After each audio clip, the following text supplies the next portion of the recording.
La confianza no se gana, se construye paso a paso, o mejor dicho, mensaje a mensaje. Los usuarios visualizan cada vez menos un comercial de principio a fin. Lo sienten distante, irreal e inclusive ilegítimo. Ya no se dejan dirigir por canales de televisión, han encontrado sus propios canales y los comparten, con sus padres, con sus hijos, con sus amigos de toda la vida, con su jefe, con su pareja. Y es que, no existe el mensaje adecuado, lo inadecuado es no enviar ningún mensaje. Tu cliente está ahí afuera esperando que lo contactes. 12 millones de contactos al alcance de tu marca. Difunde tu contenido con nosotros. Somos Corpmont Publi. Bienvenidos a un nuevo programa de La Verdad y la Plena. Gracias por sintonizarnos a la hora y el día de tu preferencia prácticamente y en el lugar que te encuentres. Gracias por estar aquí en este que vendría a ser prácticamente casi que el último programa del año. Así que después de esto nos veremos en el 2025, donde todo este tema político va a estar cada vez mucho más fuerte. Estamos con un candidato en un set blanco, por algo de ser, en un set blanco, no el set negro que nos ha acostumbrado en este programa. Está en La Verdad y la Plena, una persona que lo conocí este año, que lo vuelvo a ver por segunda vez y que creo que vamos a tener una muy buena conversación y para que ustedes analicen La Verdad y la Plena de Luis Felipe Tillería. Bienvenido. Muchísimas gracias. Bueno, antes que nada, pues agradecerte este espacio y un saludo migrante a todos nuestros compatriotas que te ven muchísimo y te escuchan por internet desde Italia, España, Reino Unido, Estados Unidos, Canadá, el resto de Latinoamérica y en todo el Ecuador. Y este programa, a la larga, yo siempre digo que queda como una biografía para la eternidad mientras exista YouTube. Y que a la gente, cuando quiera saber realmente quién es el entrevistado, vea la entrevista, vea La Verdad y la Plena contada, obviamente por quien es su autor. Bueno, claro. Imagínate si hubiésemos tenido programas así en la época de Napoleón Bonaparte. Hubiese sido otra historia, ¿no? Y hay que ver qué hubieran dicho. ¿Cuándo nace Luis Felipe Tillería? ¿Dónde nace? En Guayaquil, 1981. Pero yo creo que esta historia es más importante y arranca un poquito atrás, ¿no? Porque mi papá es chileno y él llegó de Chile hace 48 años en busca de oportunidades. Porque Ecuador era eso, ¿no? Era un país de oportunidades donde un ecuatoriano ganaba 8 veces más lo que gana un chileno. En ese tiempo, lamentablemente, hoy vivimos en un país totalmente diferente. Hoy no hay oportunidad ni siquiera para los ecuatorianos y el 74% de los ecuatorianos está buscando emigrar. Por el lado de mi mamá, soy pues manabita. Y mi mamá es manabita, es de 24 de mayo y mi abuelo es de Chone. Pero los Limongi son de Italia. Y hace 120 años llegó pues un ancestro, mi bisabuelo, de Italia a Ecuador, porque en ese tiempo un ecuatoriano ganaba más que un italiano. Y así también llegaron colombianos, peruanos, chinos, libaneses a Ecuador, porque Ecuador era un país de oportunidades. Lamentablemente, cuando cumplo 17 años ya era un país totalmente diferente. Los políticos se habían quedado con todo. Habían arrasado y secuestrado la democracia, los negocios, la banca, los recursos naturales, todo. Y la obra maestra ya es en el 2008, cuando arman la Constitución de Montecristi y todo comenzó cuesta abajo. Como tú mismo estás pidiendo que arranquemos un poquito más atrás. Vamos a esos 48 años, llega tu papá de Chile a Ecuador. Y asumo que conoce aquí a tu mami. Claro, bueno, se enamoraron y aquí estoy. Tú eres el primero de ese matrimonio. Sí, el único de ese matrimonio. Ah, el único. Sí, de ahí tengo pues dos hermanos y una hermana. Juan Javier, Alejandro y Gabriela. Tú eres producto de esa fusión de países. De dos mundos, exacto. O sea, soy la encarnación de que Ecuador era un país de oportunidades. Y también soy la encarnación de un sistema que no me dio oportunidades a mí y que si quería estudiar y trabajar al mismo tiempo, tenía que irme a otro país porque aquí no se podía. ¿Escuela y colegio la haces en Guayaquil? Claro, en el Colegio Espíritu Santo hago colegio y escuela y luego arranco en la Universidad Espíritu Santo los estudios superiores Luego, gracias a los convenios, era buen alumno. Era medio perruño, como decimos, ¿no? Y luego voy a Estados Unidos, convalido materias y termino, me gradúo casi antes de cumplir 21 años. Tenía 20 años cuando me gradué de la universidad. ¿De qué te gradúas? Vendría licenciatura en gerencia, vendría a ser como administración de empresas, ¿no? Ok. Luego regreso a Ecuador. Soy profesor universitario de contabilidad financiera en la Universidad de Guayaquil, Católica de Guayaquil. Doy un semestre allí y luego me voy a Inglaterra a culminar pues ya los estudios en una maestría. Esa era la idea, ¿no? Okay. Antes de eso, que para mí creo que marca un punto importante en tu biografía. Si el día de hoy la gente que conoce a tu papá, cuando te escucha, cuando te ve, ¿qué diría? Luis Felipe Tillería se parece a su papá ¿en qué? ¿Qué tienes de tu papá? Eso es una buena pregunta. Mira que yo lo analizo bastante. Creo que la costumbre de trabajar de lunes a domingo la aprendí de mi papá. De alguna manera de encontrar algo que te apasiona y dedicarle todo tu tiempo. Hay dos pasiones que tengo. Una es la política y pues, otras son los bienes raíces. De alguna manera me siento bien, entro a algún edificio, a alguna casa y comienzo a pensar cómo la refaccionaría y qué le haría aquí, el segundo piso. Ya, o sea, mi esposa pues me conoce y a veces entro a alguna casa, alguna fábrica y me dice, ¿quieres un flexómetro por si acaso? Ya se me burla y todo porque sabe que es parte de mis pasiones. Y ahora que hemos estado en campaña, me dice, te noto feliz. Me gusta estar con la gente, compartir la chocolatada que tuvimos en Santa Elena, o el otro día estuvimos en Chillogallo, estuvimos en el Pase del Niño y tomar chicha. Genial, sí, me encanta. Yo en realidad pudiese, sin recibir un centavo, hacer esto el resto de mi vida. ¿De tu mami? ¿Qué tienes de tu mami? El levantarme temprano, más bien.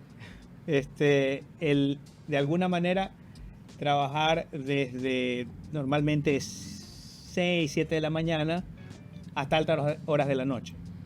Entonces, claro, eran dos modelos diferentes, pues, ¿no? Mi mamá, en cambio, el fin de semana, pues, es sagrado y lo dedicas, pues, a pasear, lo dedicas a ir al mall, lo dedicas a ir a la iglesia. Y mi papá, en cambio, pues, se levantaba un poco más tarde, pero trabajaba de lunes a domingo. Y para, de alguna manera, mala suerte de mi esposa, yo trabajo todo el día de lunes a domingo. Esto es complicado. Claro. O sea, ahí casi que literal, porque yo a veces no creo cuando la gente dice, yo estoy 24/7. Sí. Aquí es casi que... Sí, pero es que son pasiones. O sea, y lo bueno, y te digo, la bendición de Dios, es que mi mujer me acompaña en los recorridos, me acompaña en todas las locuras.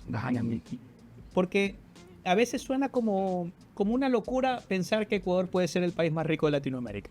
Que Ecuador puede ser un país del primer mundo. ¿Sabes lo que pasa? Es que sí nos lo han dicho otros candidatos, otros que han pasado a la historia, ¿no? Con millón de cosas y a la larga no se ha cumplido tampoco. O sea, este tema... ¿Quién ha hablado de eso?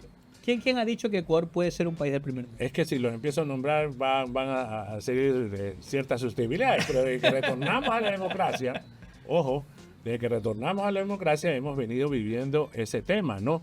Por ahí el granero de América era uno de los términos de alguien, el Singapur de América Latina, ciertos términos que por ahí se van asociando, que lo han dicho, o sea, varios candidatos, ¿no? Hemos tenido gente que nos ha ofrecido, entre comillas, cosas que a la larga, por eso que tal vez tú interpretas como que la gente sueña y como que los sueños sí se pueden realizar. Definitivamente, mira, el pasaporte que justo andaba cargando aquí, me di cuenta, el pasaporte chileno.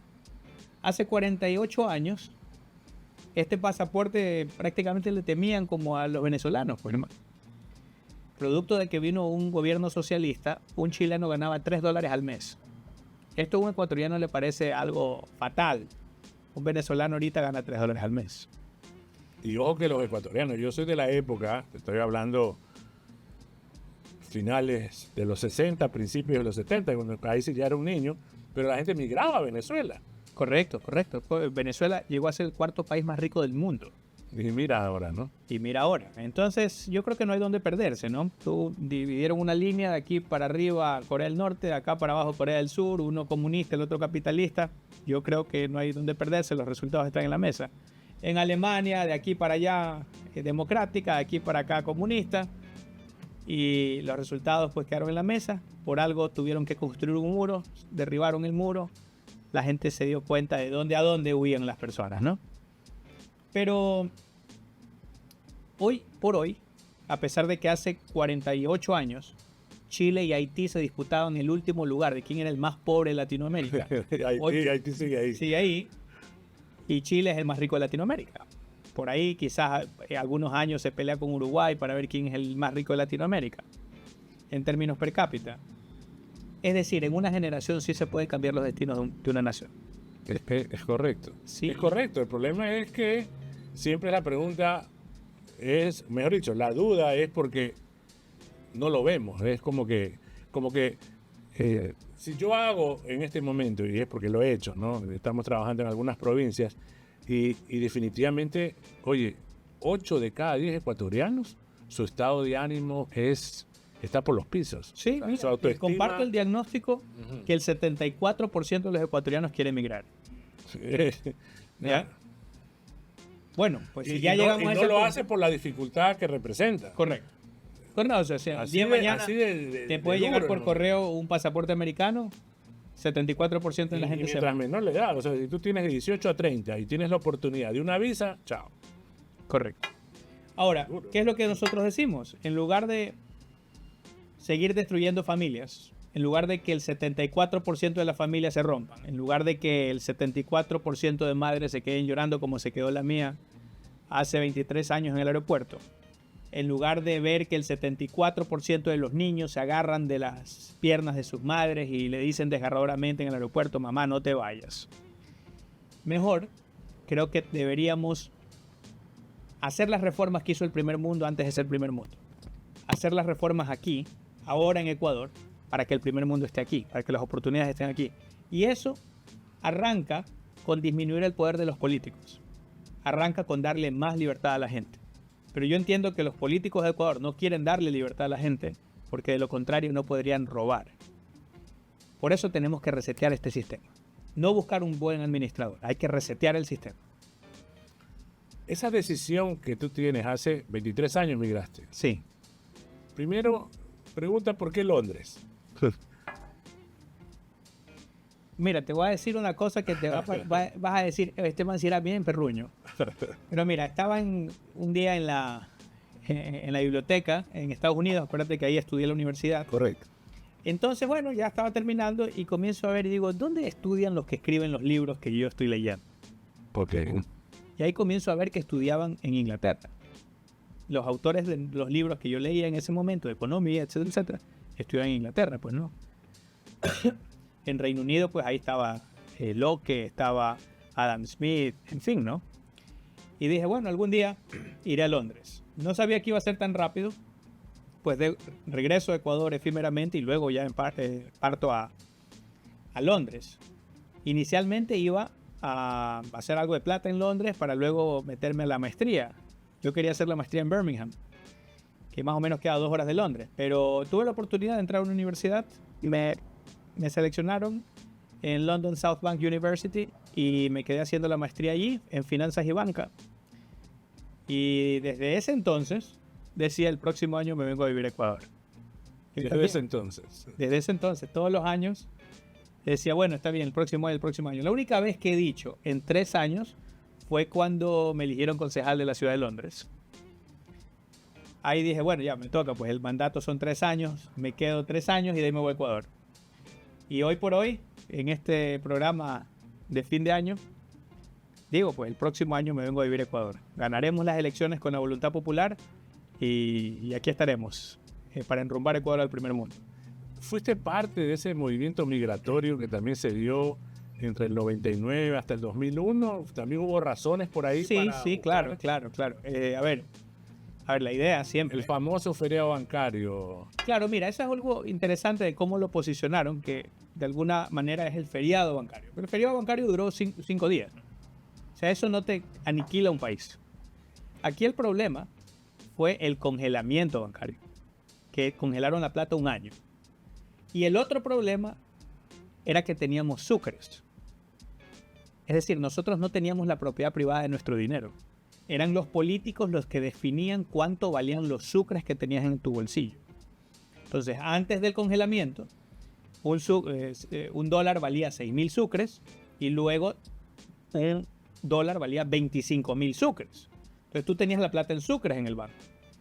Y esas fueron las personas que perdieron casi todo.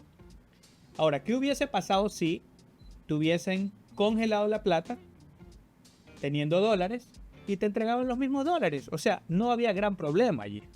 Entonces el problema, el meollo del asunto, donde la gente quiebra, es cuando el político tuvo la capacidad de devaluarte la plata que tenías en el bolsillo. Eso se llama estatismo. Ese es el sistema Y que eso es lo que estamos sintiendo actualmente. Pues, o sea, ese es el la sistema pérdida que de quiero poder representar. adquisitivo. Correcto. Entonces, cuando el político tiene mucho poder, un poder que se ha auto-otorgado, más allá que seguridad, justicia, salud y educación, se llama estatismo. Y venimos a combatir eso. ¿Cómo lo vas a combatir? Y te digo porque esa es otra, la sensación. Cuando le preguntas a la gente que en qué momento se ha sentido mal económicamente hablando, te están diciendo ahora. Y gente que ha vivido feriado bancario, gente que ha vivido terremoto, gente que ha vivido pandemia, y que hoy por hoy te diga que el año 2024 ha sido uno de los peores años económicamente hablando. ¿Cómo se recupera eso? Bueno, necesitamos tres grandes reformas. Una reforma económica, una reforma en materia de seguridad y una reforma política. En la reforma económica nosotros tenemos que romper todas las leyes malas que artificialmente hacen a Ecuador pobre. Lo primero que hice fue, como un hombre de finanzas, hacer un inventario de la riqueza de Ecuador. Datos escalofriantes. Ecuador tiene el doble de petróleo que Dubái. No la mitad, el doble. El doble. Y somos pobres. Y Dubái, tú sabes, pues un Manhattan es rico. El lujo a niveles, pues, faraónicos. Y nosotros tenemos el doble de petróleo. Entonces, no se justifica que seamos pobres. En 50 años hemos chupado solo el 16% del petróleo. Tenemos un sistema que ha sido tan incompetente que ni siquiera hemos podido sacar de un hueco plata que está ahí abajo. ¿Por qué? Porque los políticos que se han adueñado de ese negocio no quieren que nadie se les meta en el negocio. O sea, si el día de mañana tú tienes plata y dices, ¿sabes qué? Yo quiero comprar una tierra y perforar y sacar petróleo. Y del petróleo que saco, bueno, una parte, un impuesto le pago al Estado. No puedes. Por mucha plata que tengas, no puedes. Ese negocio los políticos se lo reservaron para ellos solitos. Aunque no se saque el petróleo. Lo mismo con la electricidad. Si el día de mañana tú te consigues un par de socios por ahí, alguno que tenga, la abuela le haya dejado unas 30 hectáreas, y por ahí un socio español que te dice, mira, yo consigo los paneles solares baratos, yo pongo los paneles solares. El otro dice, ya, yo tengo la tierra. Por ahí tú te consigues un electricista o un ingeniero eléctrico y dices, ya, hagamos una sociedad. Pongamos aquí 30 hectáreas de paneles solares en Engabao, por ejemplo. Y vamos a distribuir la electricidad a Engabao, electricidad solar. Y que la gente decida si le quiere comprar a Senel o si le quiere comprar a La Verdad y la Plena Electricity. Aquí no pueden.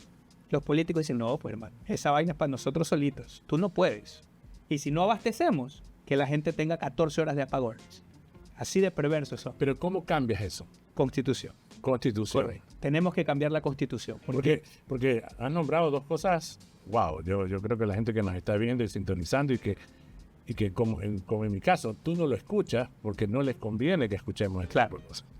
Entonces, pero ahí viene claro, te impacta, pero luego viene la cuestión. Y bueno, ¿Cómo lo cambiamos? ¿Cómo lo cambiamos? Primero tenemos que cambiar la Constitución. Mira, ha sido tan cruel.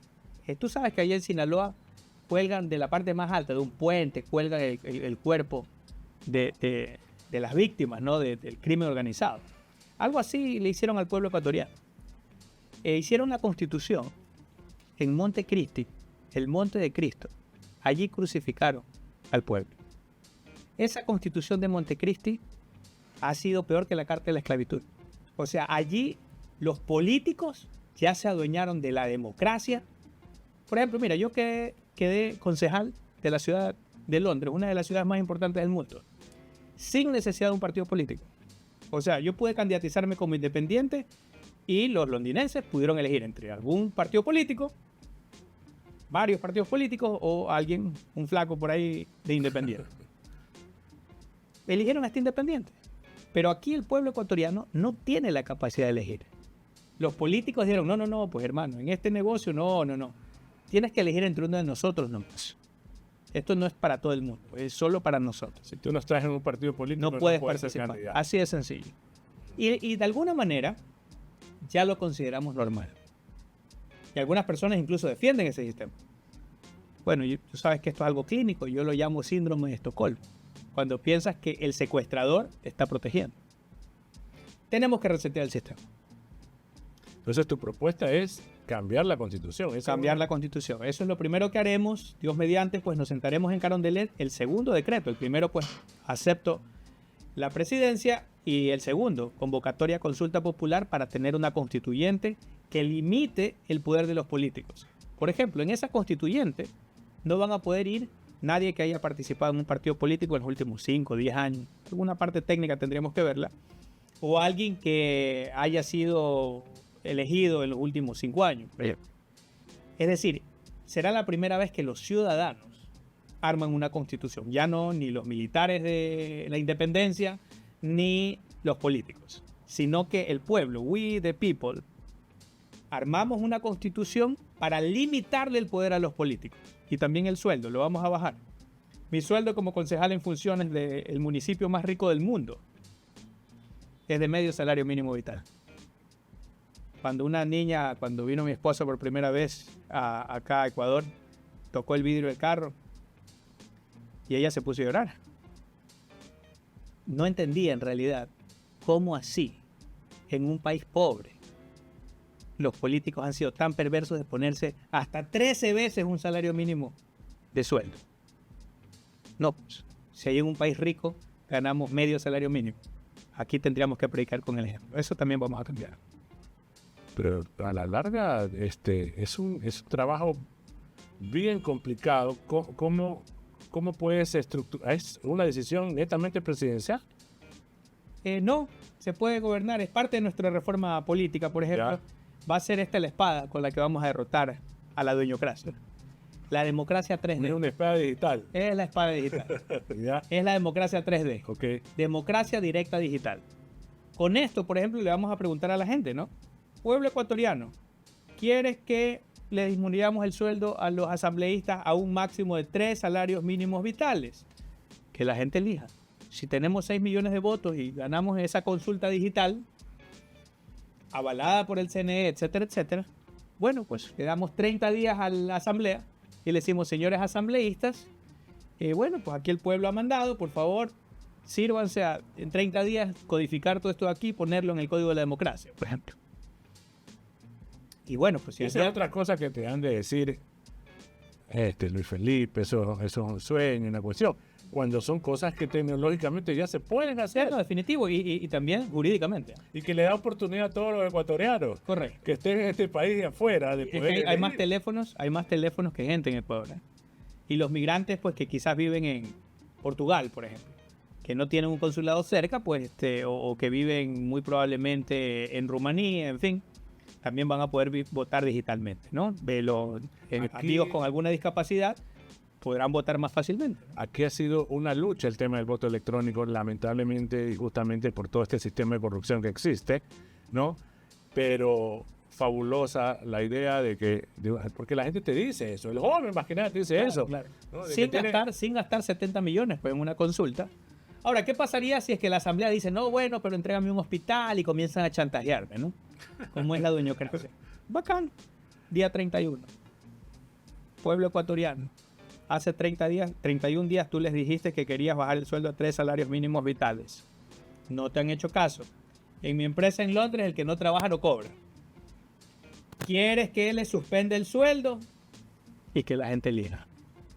Si es que el pueblo dice, suspéndele el sueldo, bacán, le suspendo el sueldo. Señor ministro de Finanzas, páreme esos chequecitos allí en 45 días están alineados, hermano. Así que con la democracia directa digital, el pueblo va a ser el mandante por primera vez en la historia de Ecuador. Esa tenemos. Esta decisión de querer ser el nuevo presidente de la República del Ecuador, ¿cómo nace? ¿En qué momento dijiste? Porque estaba en Londres, concejal, que eso también yo creo que sería bueno ya mismo contar un poquito la historia, porque no es fácil. Creo que eres el primer, eres el primer latinoamericano que consigue esto, me imagino, porque tienes una doble nacionalidad ya. Sí, soy británico también, italiano, chileno y ecuatoriano. Un saludo a toda la familia Limongi, donde están muchos amigos queridos allá en Manaví. La mayoría son italianos ya, gracias a ese apellido. ¿Eh? Sí, así es.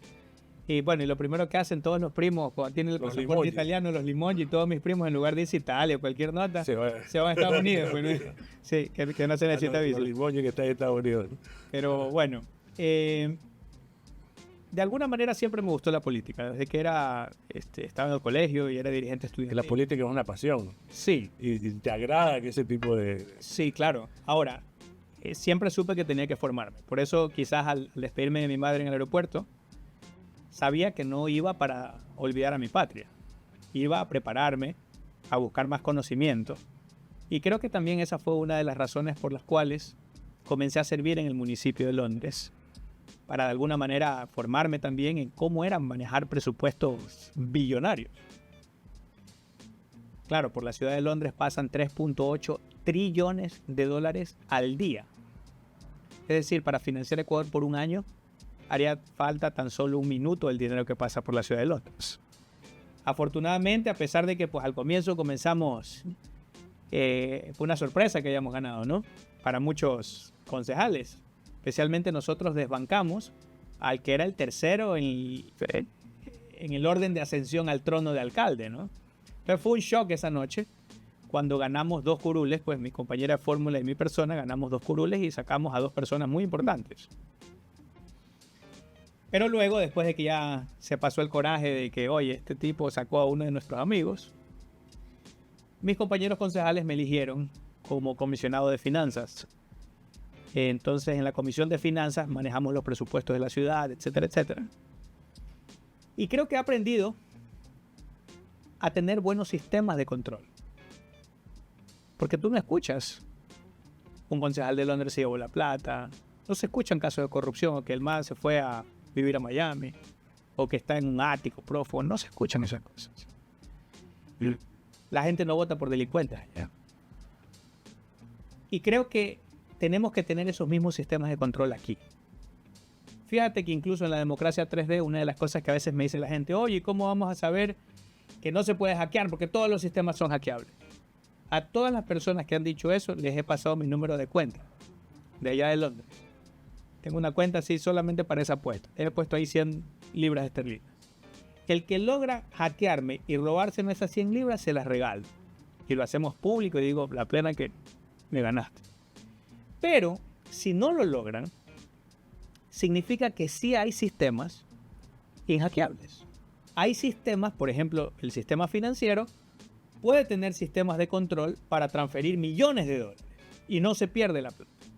Asimismo, pues si no se pierde ni un dólar, podemos tener un sistema, por último, el mismo del banco, para que no se pierda ni un solo voto.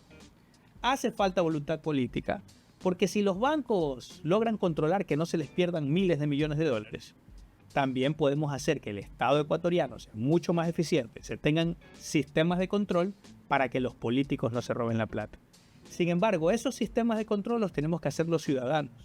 Por eso una democracia más directa. No podemos pedirle al ratón que haga sistemas para no comer queso. Ok. Ahora, no estoy sorprendido, básicamente, de lo que está, ¿no? Porque obviamente este es un panel de entrevistas donde siempre valoramos estas propuestas nuevas que yo creo que deben ser escuchadas, ¿no? Así que, gracias. En todo caso, más allá de cualquier cosa, siento que esa decisión es porque tú ya interiormente, cuando ganas esa concejalía, tú dices, yo puedo ahí es como que ya tomas esa decisión. Porque hace un rato te preguntaba, ¿en qué momento tomas esa decisión de ser presidente del Ecuador? Es como que ganas algo que a lo mejor para cualquier latino pudo haber sido inalcanzable y lo lograste. O sea, esa motivación que tienes, ok, Ya podemos, tú dices, ¿no? ya podemos. Ya podemos. Sí, yo creo que eso nos pegó el empujón, quizás en la motivación, ¿no? Tú sabes que uno ve, bueno, una campaña millonaria, normalmente vamos a tratar de vencer chequeras. Y esa es otra cosa que me he dado cuenta, de la que me he dado cuenta. ¿Tú sabes por qué los políticos, por qué todo el mundo dice que se necesitan 20 millones para ganar la presidencia? Porque los políticos son ineficientes, hermano. Yo creo que vamos a sacar esta campaña adelante con menos de 1 millón. Y le he dicho al equipo, si nosotros lo logramos, o cuando lo logremos, si ganamos las elecciones con una campaña austera, significa que los políticos, primero que sí se puede. Entonces, si sí se puede ganar una campaña con una fracción de lo que gasta otro político, significa que cuando lleguemos a gobernar Ecuador, esta vaina no necesita 35.000 millones de dólares para rodar. Se puede rodar Ecuador con 20.000 millones máximo. ¿Qué tal te has desempeñado como concejal de Londres? Yo creo que bien. Yo entiendo que una golondrina no hace verano. Llegamos como independientes, pero hemos logrado de alguna manera maniobrar también en la política inglesa. De alguna manera no habiendo ido a los colegios privados porque mira, la ciudad de Londres no es we the people. ¿Ya? La ciudad de Londres no tiene, por ejemplo, un City Hall. El municipio se llama el Guildhall. Es decir, fue una combinación de negocios que arman el municipio de Londres. Entonces nunca fue destinado a ser we the people, nosotros el pueblo. Eran los gremios los que se unieron y dijeron, a ver, ¿sabes qué? Queremos ser grandes, queremos ser un conjunto de gremios que comercien con todo el mundo. Y son los gremios los que eligen un alcalde para que se vaya a recorrer el mundo y abrir rutas de comercio hace 1000 años, te estoy diciendo, ¿no? Y es una democracia que sigue hasta el día de hoy. Y siempre fue pues muy elitista. Entonces, el que llegue un latinoamericano a incrustarse pues en la cuna de donde están normalmente aquellos ingleses, como dirían acá, quizás en algún programa, José Delgado, cachetones, canas rosadas, es bueno, pues fue un buen hito. Lo cual de alguna manera te dice que no es una sociedad racista, es una sociedad inclusiva, hay igualdad de oportunidades, que incluso no hay aquí. Y también de alguna manera me hizo pensar que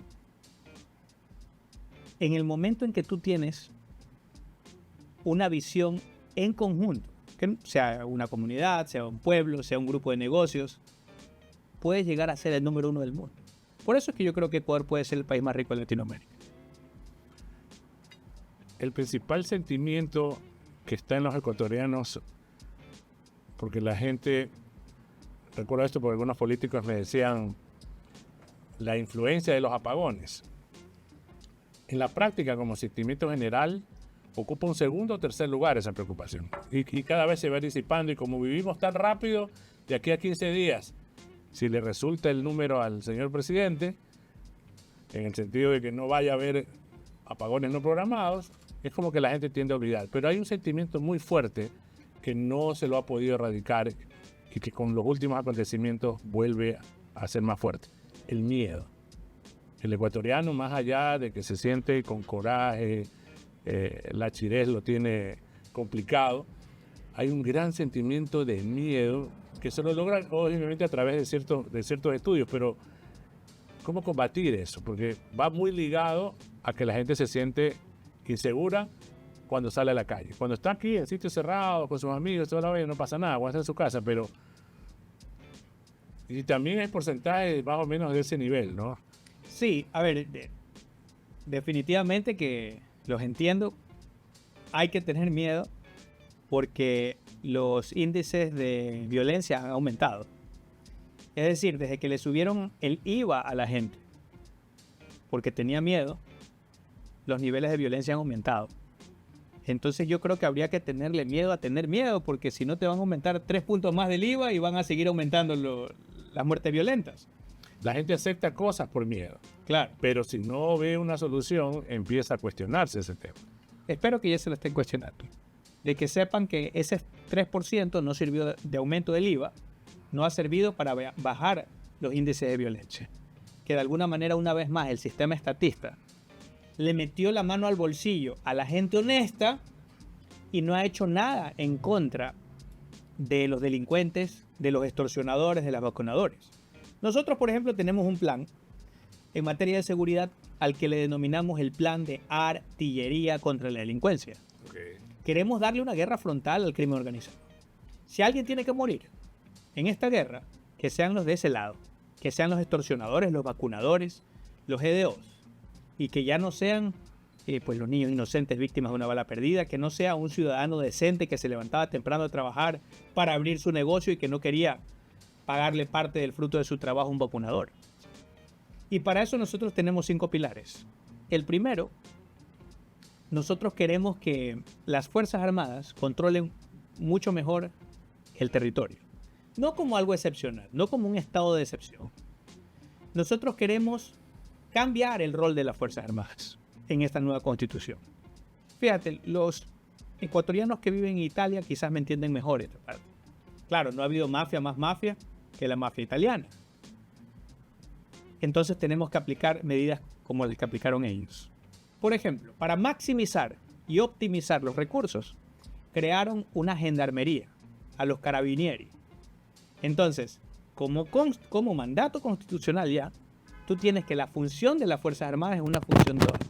En época de paz son policías y en época de guerra son militares. Tienen una formación dual.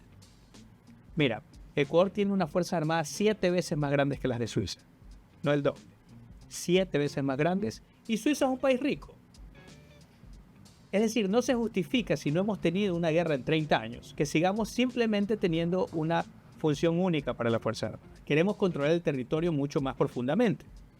Queremos crear también las reservas o los reservistas de la policía. Han pasado 25, 30 años siendo policías.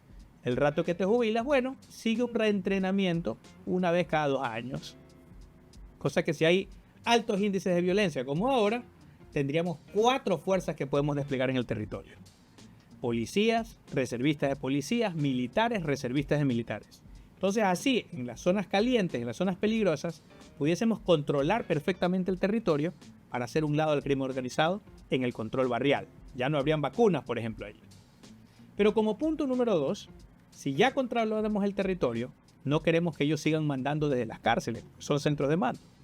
Es decir, nosotros quisiéramos eliminar el SNAI, porque al SNAI se le escapan los más buscados, pues entonces han fracasado como todos los estatistas. Queremos, por ejemplo, que los reservistas de las Fuerzas Armadas se roten permanentemente y controlen las cárceles, permanentemente. Y que los presos, especialmente aquellos rehabilitables y de baja peligrosidad, trabajen como chinos. Por eso tenemos el plan chino, por ejemplo. Centro Humanitario de Inclusión y Nuevas Oportunidades, chino. ¿Qué es lo que queremos hacer allí? Que ganen plata los presos, ¿eh? Ojo, pero que no venga del Estado, obviamente. Tú sabes que estoy en contra del estatismo. Lo que queremos, por ejemplo, es vender la fuerza laboral de ese preso. Que le podamos decir a La Cosa, Tommy Hilfiger, oye, o una empresa local, ¿quieres confeccionar tus blue jeans? Chévere, pues no te vayas a pagar en China $385 por un chino allá en Shanghái. O no te vayas a pagar $325 en Perú al mes de sueldo. Mejor, con $300, por la módica suma de $300, tienes aquí un preso en una cárcel de Ecuador y puedes ponerte la fábrica al lado de la cárcel. De esta manera, el Estado recibe los $300 del fabricante, retiene $100 de casa y comida y los $200 le pone $100 en una libreta de ahorros al preso. Cosa que cuando se rehabilite, cuando termine su pena, tiene su bolita de plata. Y si que se le hace difícil conseguir trabajo, no importa, tiene su capital, puede ahora ser parte de la solución porque se le ha ganado su plata y ya no va a ser parte del problema. Pero además, los últimos $100 pues los puede destinar todos los meses a su mamá, a su hija, a su esposa, para que siga siendo el sostén de su hogar y no tenga que estarte mandando WhatsApp vacunándote, ¿no? Entonces tenemos ese sistema de rehabilitación. En el plan artillería contra la delincuencia, nosotros queremos, por ejemplo, que vuelva el servicio militar para los jóvenes y la premilitar en los colegios. No le encuentro ningún pecado que un joven aprenda a levantarse temprano, 5:30 de la mañana, lustrar sus zapatos, andar bien uniformadito, bien planchadito. Que la gente vuelva ese espíritu cívico Correcto, que claro. teníamos. La honorabilidad. Yo no sé el amor si de ya en patria. los colegios creo que ya ni hacen cantar el himno. O sea, Correcto. es un tema también que tiene que ver mucho con valores, ¿no? Definitivamente. Y yo creo que no le harían ningún daño a los jóvenes. De hecho, rescataríamos a la juventud. Por último, le sacarías al crimen organizado. Todos esos jóvenes, por lo menos se los quitas por un año. Y Dios mediante, pues en ese año nosotros ya lo convertimos en un ciudadano de bien. Y finalmente, nosotros queremos utilizar la diplomacia, porque esta guerra también se gana con inteligencia. Pues no, tienes que haberte visto alguna película de James Bond. Entonces en Inglaterra también se utiliza mucho la inteligencia para la lucha contra el crimen organizado. Y creo que Ecuador tiene dos ventajas competitivas frente al crimen organizado. No es el músculo, porque también están fuertemente armados. Las dos ventajas competitivas es que primero podemos controlar el sistema financiero. Podemos ver dónde está la bolita, dónde está la plata, dónde está la bolita, dónde está. En el momento en que comenzamos a congelar cuentas, se le comienza a hacer más caro al crimen organizado su negocio. ¿Y qué pasa cuando a un negocio, en esto los políticos ecuatorianos se lo saben bien, cuando a un negocio le comienzas a poner impuestos, trabas, le congelas plata, difícil abrir cuentas, difícil operar, se van a otro país? Eso es lo que ha pasado en Ecuador para los negocios de bien. Yo quiero que eso pase para el crimen organizado. Filosóficamente quizás nunca los vayamos a derrotar, pero por lo menos irán a otro país. Pero internamente no hay que hacer también un tema de evaluación, empezando por los mismos militares, ¿no? Se supone que los militares tienen el control hoy por hoy de las cárceles del Ecuador, ¿no? Y ya hemos tenido un par de episodios graves en la penitenciaría. A ver, lo que pasa es que cuando se van los militares, suben los niveles de violencia. Por eso nuestra reforma constitucional tiene que ver con que los reservistas controlen permanentemente las cárceles y como son más de 100.000 reservistas, pueden rotarse cada 3 semanas para evitar la contaminación. Ah, ok. Entonces sería un tema ya permanente. Sería una nueva... No, lo que ahorita es previo a convocatoria de estado de excepción, es decir, algo excepcional. No, nosotros queremos que sea permanente. Que no te resulte raro salir a la calle y ver un tanque de guerra. Como no le resulta raro, hoy por hoy, a un ecuatoriano que vive en Milano, tú sales a la estación de Milano Centrale y encuentras ahí al frente un tanque de guerra y a los carabinieri fuertemente armados. Aquí de lo que se trata es que el ciudadano de bien se sienta tranquilo. Que el delincuente, que el pillo sea el que anda intranquilo porque dice me van a ver, me pueden dar un tiro. Está bien. Porque queremos que los ciudadanos de bien sean los que están tranquilos. Y la última cosa. Queremos empezar con la diplomacia. Porque Ecuador tiene la ventaja competitiva frente al crimen de que puede acceder a la diplomacia. Se llama la diplomacia de la lucha contra el crimen organizado. Hacer acuerdos de cooperación militar con varios ejércitos del mundo. El ejército de Estados Unidos, con quien ya se hace, pero también con Bélgica, con el ejército de España, Italia, Francia, Reino Unido, que son los principales damnificados del envío de drogas. Decirles, y yo sé cómo negociar con europeos y sé cómo negociar, lo he hecho toda mi vida ahora, con británicos, decirles, a ver, ¿cuánto estás gastando en policía para decomisar la droga, combatir la droga que te está llegando de Ecuador? Ah, bueno, más o menos tanto. Chévere, hagamos una cosa. Acolítame con parte de ese presupuesto, dame tecnología, dame inteligencia. Tendríamos, por ejemplo, en el caso de Europa solamente, 29 centrales de inteligencia que comiencen a ayudarnos de cómo le reducimos el problema a ellos desde el origen, porque sale la droga de Ecuador. Y que nos ayuden con drones, con bases, con personal, con inteligencia. Pero no solamente con Europa, sino también podemos conseguir con otros países tecnología barata como Corea del Sur, Rusia, Turquía, o como los pillos le tienen miedo al ejército de Israel, también con tecnología y personal israelita. La idea aquí es pulverizar al crimen organizado. Para llegar para llegar a este destino que nos planteas desde tu liderazgo como presidente de la República? Primero, arrancamos este 5 de enero ya, ahora sí, con la campaña oficial.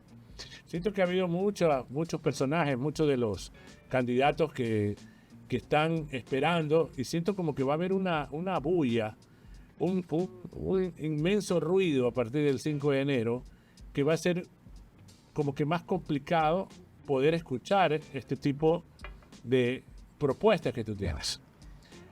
Por un lado, el ruido que se viene a partir del 5 de enero, porque prácticamente es un mes a full de 16 campañas que van a estar al aire con mucho más fuerza, se supone. Y la otra, que comentábamos antes de la entrevista, es cómo romper esta polarización que le está... Sí. Sí. A ver, es que no creo que haya polarización. Eso de alguna manera es lo que está tratando de vender el gobierno, porque no tiene los números. Entonces quieren jugar a que con el anticorreísmo les alcanza para pasar a la segunda vuelta y después de eso repetirse el plato como la vez pasada. Ajá. Pero el mejor favor que se le puede hacer al correísmo hoy por hoy es ponerle a Noboa de competidor en la segunda vuelta. La única manera en la que el correísmo vuelve a ganar es si pasa la segunda vuelta con Noboa, porque no tiene credibilidad, pues. Esos 2 puntitos que lo sacaron presidente, los ha perdido definitivamente, pues. O sea, si tú hablas con 100 personas, si 2 votaron por Noboa y hoy no votarían por Noboa, eso significa que Noboa perdería la segunda vuelta si es que llega a pasar en la segunda vuelta. Así de sencillo. Habría que ver alrededor y ver, si usted habla con 100 amigos, de los 100 amigos, si hay 2 que habiendo votado la vez pasada por Noboa, hoy por hoy no votarían por Noboa, significa que Noboa es el peor candidato en estos momentos en una segunda vuelta. ¿No te has topado, sobre todo en temas digitales y redes sociales, como que la tendencia es 80-20? 80% se habla de Luisa González o de Daniel Noboa, y solo queda el 20% de la discusión digital. Sí, y yo los felicito. De los otros 14. Sí, claro, porque tienen troll center. Pero eso no significa que van a tener el 80% de votación entre los dos. De hecho, una encuesta salió hace un par de días que el 60% de los ecuatorianos no saben por quién votar. Ahora, parece que los asesores... Y ese es un problema si es que llega hasta el último día. Pero no llegará hasta el último día. Yo en realidad tengo confianza en el equipo de comunicación que tenemos. Tenemos, mira, algunas encuestas como por ejemplo Maluk Research nos ha puesto con el 8% y con un conocimiento del 25%. Uf. Es decir, por esa regla de 3, el rato que nos conozca el 100%, tendríamos cerca del 30% de aceptación. Ahora, mira que a mí me ha gustado la política desde niño. Entonces, parece que Daniel Noboa tiene asesores ya medio veteranos, porque le veo aplicar las mismas triquiñuelas que de antaño, ¿no? Y eso quiere decir que es muy predecible. Mira, él ha tratado de poner la polarización que ya la han puesto antes. Se decía en el año 96 que ya todo estaba polarizado. Y es, de hecho, esa misma palabrita, pues, polarización, que no la utilizas, pues, normalmente. Tú nomás polarizas los brillos del carro, pues. De ahí tú no dices, no, que tengo un diferendo con un pana, estoy peleado. Tú dices, estoy medio polarizado con mi pana. No, pues, no es una palabra que uno usa a diario. Entonces, cuando ves que la prensa utiliza exactamente el mismo término, es porque les están diciendo, esta es la palabrita que hay que posicionar. De la misma manera decía en el año 96. Abdalá Bucaram penúltimo y esto ya está polarizado. Está por un lado Freddy Ehlers y por el otro lado Nebot. Resultado, Abdalá presidente. Año 2003. Esto ya está polarizado. Va a estar entre Borja y Roldós. Ninguno de los dos pasó a la segunda vuelta. Lucio estaba último en las encuestas y ganó las elecciones. Año 2006, Correa iba quinto, ganó las elecciones y decían que estaba polarizado lo mismo. Año 2023, Daniel Noboa iba sexto entre 8. Y esto ya está polarizado. Por un lado es Otto Sonnenholzner y por el otro lado es Luisa. Y el sexto quedó presidente. ¿Por qué ocurre esto? Porque esa polarización de la que se habla no existe. Existe, pero en un 30% de la población. La gran mayoría puede cambiar su voto, de hecho decide su voto en las últimas 2 semanas, pero cuando vienen las encuestas no te dicen que Luisa tiene el 10% y Noboa tiene el 10%, sino que sacan a todo ese 70% fuera y nomás te dejan de los votos válidos. De esos votos válidos, ahí sí pueden estar, di tú, 20-20, 30-30. Pero, ¿y el otro 70% que es el que en realidad va a definir las elecciones? ¿Qué onda? No los pueden sacar de la colada. Lamentablemente, las encuestadoras muchas veces responden a cálculos de sus clientes y no te dicen toda la verdad. Pero la vamos a seguir exponiendo en diferentes entrevistas.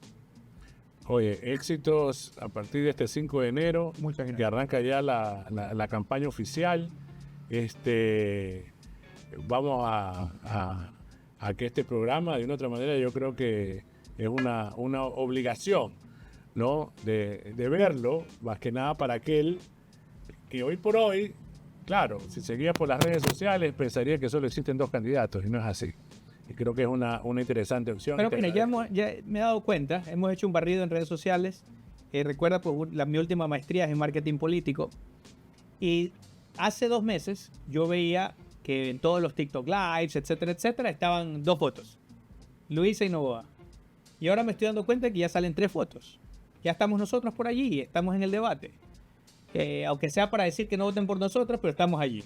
No, y tienes toda la razón. La gente dice, ya estamos en la ceja al ojo. Mentira.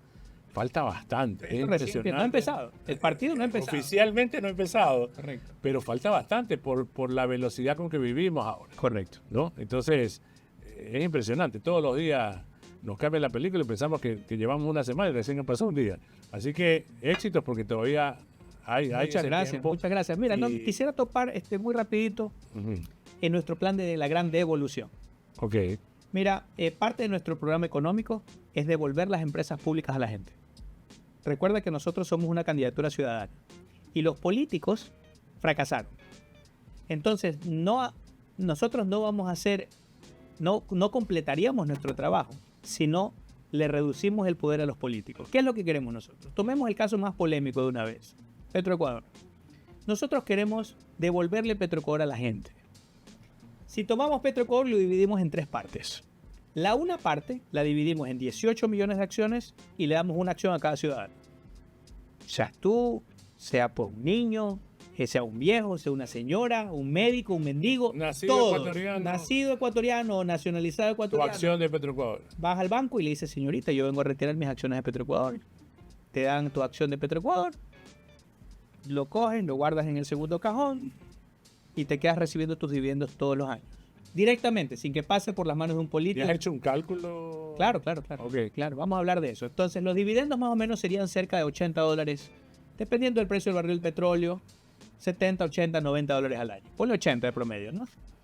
Es decir, una familia de 5 miembros recibiría aproximadamente $400, si no han vendido las acciones, ¿no? Bueno, no te resuelven toda la vida, pero quizás para una familia pobre de 5 miembros, $400, si te llegan el 20 de diciembre, puede ser la diferencia entre tener Navidad o no. Pero les tocó. Yo te pregunto, ¿cuánto te ha tocado a ti de Petroecuador en los últimos 50 años? Claro, nunca, nada. Ya. Y un pan de Pascua, hermano, ahorita, imagínate. Ni una carta, Ni el calendario. ni una carta diciéndote gracias por ser accionista. Nada. Porque ellos ya se creen dueños. Entonces, hay que resetear el sistema. Una segunda parte, porque de nada te... Ahora, perdón. Si es que tú quieres vender tus acciones, vas y las vendes. O si es que por ahí tú me dices, oye, ando bajo, hermano, se me dañó el carro. Te vendo estas acciones de Petroecuador. Ya pasa, ¿cuánto quieres? 1.200, ya dale. Porque a mí me conviene tener ese ingreso pasivo de $80. Chévere. O viene un nuevo hijo mío, le quiero dar sus acciones, qué sé yo. Pero la cosa es que la gente le toque. Verá, si él coge esos 1.200, por ejemplo, o $1.000 y da la entrada para la tricimoto, para no tener que pagar la tricimoto a diario. O entre papá y mamá dicen, ¿sabes qué? Vamos poniendo estas 2 acciones y pongámonos un restaurante. ¿Qué sé yo? O por último, para la quinceañera de la hija, pero le tocó. Eso se trata de la libertad individual. Ahora, de nada te sirven unas acciones con la misma administración corrupta, pues. Si no, le pasaría a la gente como en la hacienda La Clementina. que a la final los administradores fueron los que se hicieron ricos, como está pasando. Exacto. Entonces lo que queremos es que una segunda parte de Petroecuador, di tú 30-40%, se lo vendamos a una empresa internacional de alto calado, de las mejores del mundo. Llámese Shell, llámese British Petroleum, que ha ganado premios de cuidado medioambiental, por ejemplo. Como le estamos vendiendo un paquete accionario, que ellos nos pinten 20.000 millones, se llevan el 30-40% de acciones. ¿Qué hacemos con 20.000 millones? 20.000 millones primero que nos sirven mejor, 20.000 millones de un solo papazo, que el goteo que normalmente Petroecuador le da al Estado. Año 2020, pérdida de 1.400 millones. A veces 1.000 millones, a veces 500, a veces 1.400 millones de ganancia. Este año, cero polito cero. Es decir, en lugar de ese goteo, 20.000 millones de un solo papazo sí nos pueden hacer desarrollar Ecuador. Hacer, por ejemplo, trenes de alta velocidad que unan Quito, Riobamba, Guayaquil en 1 hora 50 minutos. Porque un tren de alta velocidad no solo que te va a facilitar hacer negocios entre Quito y Guayaquil, no solamente que va a revitalizar toda la Sierra Centro, sino que también te lleva carga. Un tren de carga puede tener allí 240 contenedores. Eso equivale a 600 camiones con un solo conductor. Es decir, comienzas a mejorar el medio ambiente también. Pero ¿qué significa que tus costos de transporte se reduzcan dramáticamente porque puedes llevar lo equivalente a 600 camiones con un solo conductor? Que por ejemplo en el primer mundo, en España, un ganadero, un lechero, a un lechero le pagan 30% más por la leche cruda que en Ecuador. Pero cuando vas al supermercado, tú encuentras en el Eroski, en supermercados al día, que el litro de leche en el supermercado en España cuesta 10% menos de lo que cuesta en Ecuador. Entonces, ¿a qué se debe que el ganadero puede ganar más, y el otro es precio de venta al público más barato? Que el costo de transporte, el costo de intermediación, los costos de logística son más bajos porque son más eficientes. Porque tienes trenes de alta velocidad en cualquier pueblo. Eso es lo que quiero para Ecuador. Pero no va a faltar el que te dice, ¿y el desempleo? ¿Dónde se van esos 600 choferes? Muy buena pregunta. Mira, tenemos una reunión con los transportistas porque ellos quieren ser socios del tren de alta velocidad. Eso es algo que podría decirte pues alguien que no conoce, que por ejemplo, el segundo hombre más rico del mundo, Jeff Bezos, él tiene una flota de camioneros, pues. Amazon se distribuye entre furgonetas, camioncitos, camiones, y en Estados Unidos y en Europa, que son los principales mercados de Amazon, hay trenes de alta velocidad, pero obviamente necesitas rutas complementarias que te hagan la última milla. Y claro, tendríamos muchas más rutas complementarias porque lo que nosotros queremos es que Ecuador sea un centro logístico internacional. Que en el momento en que tengamos interconectados, por ejemplo, una segunda troncal, Manta, Puerto Viejo, Santo Domingo, Quito, Puerto Francisco Orellana, podamos ser un puerto seco para desaduanizar en Manta, volver a embarcar en Puerto Francisco Orellana y abastecer hasta Manaus. Y tampoco no va a faltar el que dice, pero eso es inconstitucional, eso no se puede hacer, ¿cómo le va a dar acciones a los ecuatorianos de una empresa? Ah, claro, es que, como te digo, o sea, se creen dueños. O sea, si yo le quiero dar a la gente, devolverle a la gente, los políticos de alguna manera están viviendo una realidad paralela que ya se creen dueños. Claro, por eso necesitamos mandar al tacho de la basura de la historia esa constitución de Montecristi, tener una nueva constitución que limite el poder de los políticos, abrace las ideas de la libertad y enrumbe Ecuador al primer mundo. Por ende, la asamblea también se iría al poco tiempo. Claro. Por eso les digo. Tienes que elegir nuevos. Claro. Nuevos Es que por eso le he dicho a los asambleístas, no se compren terno, que máximo van a estar allí un año, máximo. De ahí, si es que quieren perder plata, cómprense algún terno, pero modesto, porque acuérdense que hasta les vamos a reducir el sueldo, después van a estar vendiendo ahí en segundamano.com o cosas así, porque van a tener que estar cuadrando la caja familiar porque les vamos a reducir el sueldo. Así que mejor no se compren terno, que van a estar allí poco tiempo. Claro, porque es un cambio total. Pero esto también te va a tomar tiempo. ¿Has hecho un cálculo de tiempo? Sí, más o menos calculamos aproximadamente un año para cambiar la constitución. Que tengamos 151 distritos electorales, por ejemplo, ¿no? Eso es parte de nuestro programa. Es decir, se va a reducir el peso del dueño del partido. Pongamos otro ejemplo, aquí rapidito, si tenemos un poquito de tiempo. Dale, ya. ¿A ti te gusta la política? Tú votaste por un partido en las elecciones pasadas. Tú votaste por una plancha de 15 asambleístas nacionales la vez pasada. ¿Tú te acuerdas cómo se llamaba el cuarto de la lista por la que tú votaste? Ya, para nada. Mucho, es más, y con todo el respeto que se merecen algunos asambleístas que incluso los hemos entrevistado, son conocidos gracias a la plancha. Mejor dicho, están ahí gracias a la plancha. Exactamente. Y por ahí se harán conocidos si es que vuelven a ser candidatos, pues si por ahí los entrevistaron Exacto. en alguna de ellas. Pero de ahí a veces uno se sorprende de ver ciertos personajes. Ahora, que nos diga la gente en los comentarios quién se acuerda de cómo se llama el tercero de la lista por la que ustedes votaron de esa plancha de 15 asambleístas nacionales. Si nadie responde aquí, o si responden de las personas que nos están viendo, 1, 2, significa que este modelo tiene trampa. Claro, pues si la gente no se acuerda ni de los 10 mandamientos, ¿qué se va a acordar de 15 fulanos? ¿Entiendes? Entonces el sistema está diseñado para que el asambleísta, el tercero, entre de agache, el cuarto se queda afuera probablemente, también desconocido. Entonces, si el tercero entró desconocido y el cuarto se quedó afuera, también desconocido, ¿cuál es la diferencia entre los dos? Simplemente que el tercero iba tercero y el cuarto iba cuarto. Exacto. La posición. ¿Quién decide la posición? El dueño del El partido. dueño del partido. Entonces, este tercero desconocido no entra con favor y temor del pueblo, entra con favor y temor del dueño del partido. Pues. Si es que se porta mal y no le obedece, a la próxima lo pone 10º y se le acaba la carrera política. Si lo pone segundo porque se portó bien, chévere, ahí está, entra seguro. Entonces luego se reúnen los 5 dueños de partido en una mesa chica, se pone una botellita de whisky y ahí comienzan a transar. El uno dice yo tengo 15 asambleístas, el otro dice yo tengo 25, el otro dice yo tengo 45 compañeritos. Y ahí comienzan a transar hospitales, partidas presupuestarias, impunidad, concesiones. Ese es el génesis de la corrupción de Ecuador. ¿Cómo se acaba eso?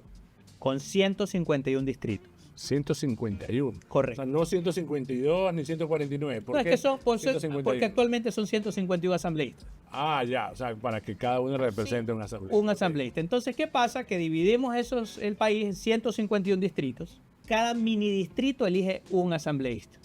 Es decir, quizás La Alborada tenga un asambleísta. Por ahí tienes Orquídeas, Sauces, un asambleísta. Monte Sinaí, de ley. De ley tiene un asambleísta y así.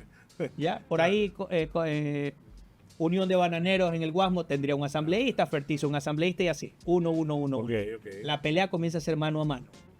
Y tú eliminas los 7 pecados capitales de la dueñocracia de Ecuador. Primero, que ya no necesitarías un partido para participar. Porque en tu barrio quizás tú te lanzas como independiente. Segundo, ya no necesitas grandes chequeras para poder participar. Porque no tienes que recorrerte todo el país, solo un barrio. Y puedes llegar a la asamblea. Punto número 3. Se acabaron los futbolistas y las bailarinas en la asamblea. Porque ya no puedes poner a una de punta de lanza y que el resto entre de gache. Ya no hay plancha.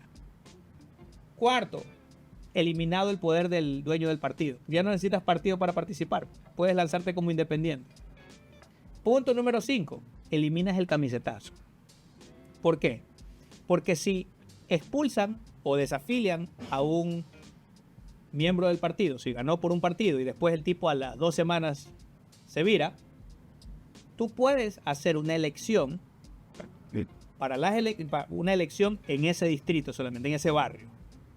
Entonces, si es que el asambleísta está votando en contra de su partido y lo expulsan, porque él está haciendo lo que su barrio quería, porque su conciencia lo pedía, bien, en la siguiente elección, que se dará en 2 semanas, el barrio lo va a premiar porque se la jugó por su barrio. Y se vaya por el partido que vaya o vaya como independiente, la gente le va a devolver el mandato. Pero si ven que el tipo cogió plata, que es un corrupto, se le acabó la carrera política. Entonces, eliminamos muchos vicios de esta dueñocracia, como le llamo yo, porque no es democracia, los asambleístas van a defender al dueño del partido. Eso se acabó, tenemos que resetear el sistema. Esta entrevista va. Yo creo que has tocado la mayor cantidad de puntos claves que quiere saber la ciudadanía de nuevas propuestas en el tema de seguridad, en el tema de economía, en el tema de reducir sentimientos como el tema del miedo que comentábamos hace un rato y este hartazgo por la política. ¿no? Porque esa es otra. No, no los culpo, ¿eh? No, y obviamente es porque el círculo político no supera el 25%, pero el resto vive en ese estado ya no tan solo de que no le importa, es de hartazgo de política, ¿no? Que es muy fuerte. Y que ahí yo creo que tiene muchos clips de este programa, porque los no lo van a ver todo completo, si lo ven en buena hora, que van a servir mucho en la campaña. Y yo creo Muchísimas gracias. que esperemos porque que este programa sea una excelente opción para saber que hay nuevas propuestas. Muchas gracias. Éxitos y que tengas un 2025 con De igual manera, compatriotas, como les digo, yo ya dejé a mi mamá llorando en el aeropuerto hace 23 años. Yo ya migré, ya lloré, ya pasé Navidad solo algún momento. Trabajé, sufrí, gracias a Dios triunfé, pero ahora he vuelto para que tú no tengas que emigrar. Muchas gracias por esta entrevista. Hemos estado con Luis Felipe Tillería, así que a lo mejor ya vamos a conversar con el productor a ver si lo hacemos de 2 partes, ¿no? Pero y si no, pues se queda, porque hemos estado, creo que la verdad es la plena más larga que hemos tenido. Pero interesante. Muchísimas gracias a ti. Muchas Luis Felipe, gracias. Y nos vemos este año. Perdón. Y nos vemos en un próximo programa de La Verdad y la Plena.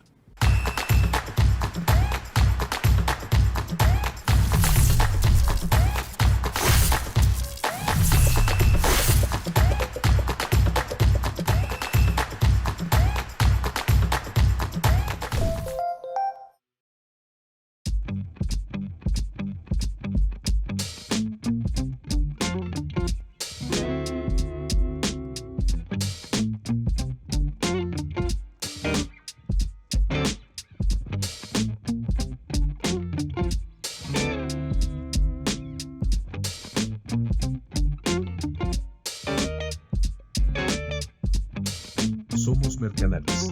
Investigamos por ti y transformamos los datos en soluciones efectivas para tu empresa.